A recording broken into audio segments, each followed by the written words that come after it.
माझी डोली चालली ग दूर देशी नव्या गावा, तिथे सोबतीला ये माझ्या स्वप्नांचा रावा.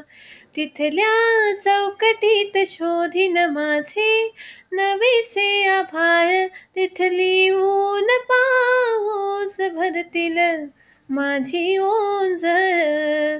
स्वप्न राहे मागे आता, व्यथा हसत उरात, नव्या उंबऱ्याची आस लागे तरीही मनास.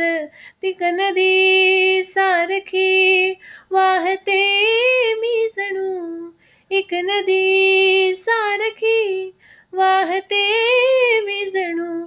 पाऊल खुणा ठेवून मागे चालले मी कुलवधू, पाऊल खुणा ठेवून मागे.